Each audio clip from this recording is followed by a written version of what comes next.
2 Chronicles 32.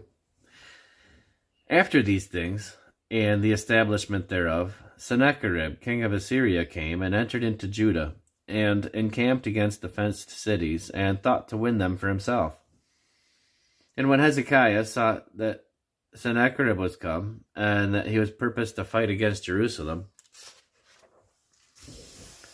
he took counsel with his princes and his mighty men to stop the waters of the fountains which were without the city, and they did help him.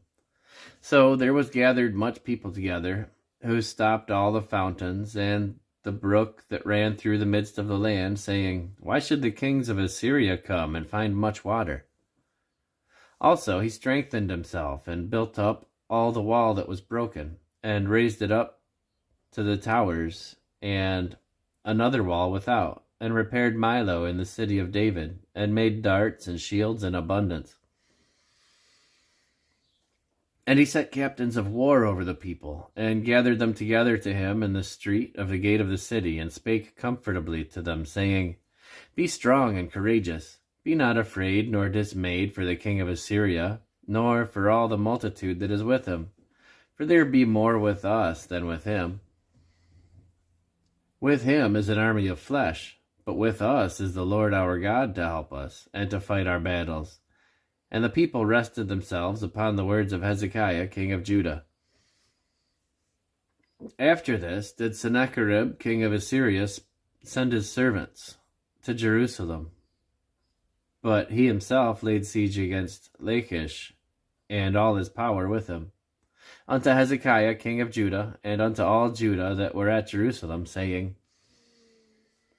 Thus saith Sennacherib, king of Assyria, Whereon do ye trust, that ye abide in the siege in Jerusalem? Doth not Hezekiah persuade you to give over yourselves to die by famine and by thirst, saying, The Lord our God shall deliver us out of the hand of the king of Assyria? Hath not the same Hezekiah taken away his high places and his altars, and commanded Judah and Jerusalem, saying, Ye shall worship before one altar, and burn incense upon it? Know ye not what I and my fathers have done unto all the people of other lands?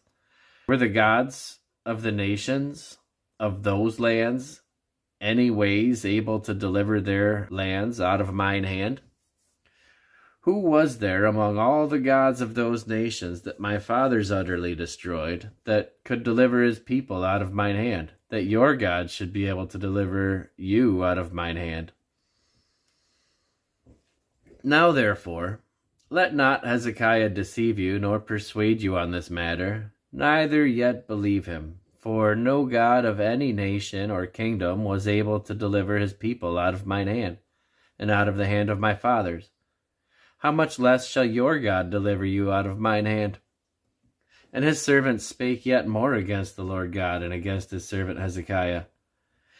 He wrote also letters to rail on the Lord God of Israel, and to speak against him, saying, As the gods of the nations of other lands have not delivered their people out of mine hand, so shall not the God of Hezekiah deliver his people out of mine hand. Then they cried with a loud voice in the Jews' speech unto the people of Jerusalem that were on the wall, to affright them, and to trouble them, that they might take the city. And they spake against the God of Jerusalem, as against the gods of the people of the earth, which were the work of the hands of man. And for this cause Hezekiah the king, and the prophet Isaiah the son of Amoz, prayed and cried to heaven.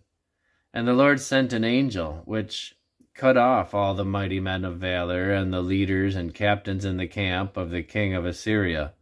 So he returned with shame of face to his own land. And when he was come into the house of his God, they that came forth from his own bowels slew him there with the sword. Thus the Lord saved Hezekiah and the inhabitants of Jerusalem from the hand of Sennacherib the king of Assyria, and from the hand of all other, and guided them on every side. And many brought gifts unto the Lord to Jerusalem, and presents to Hezekiah king of Judah, so that he was magnified in the sight of all nations from thenceforth.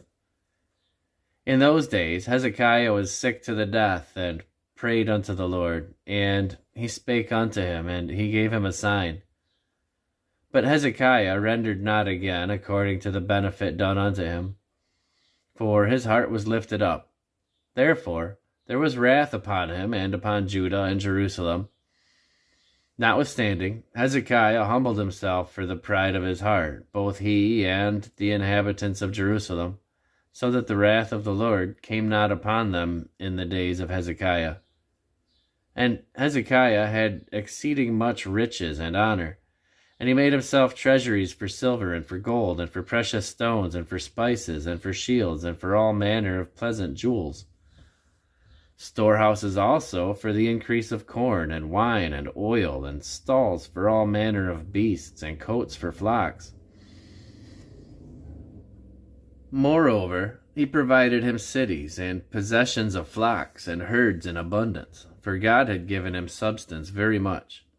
This same Hezekiah also stopped the upper watercourse of Gihon, and brought it straight down to the west side of the city of David. And Hezekiah prospered in all his works.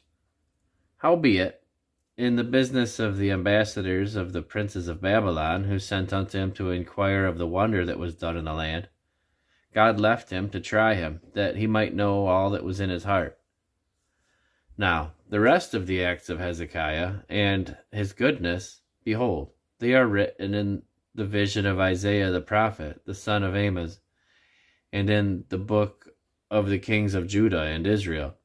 And Hezekiah slept with his fathers, and they buried him in the chiefest of the sepulchres of the sons of David.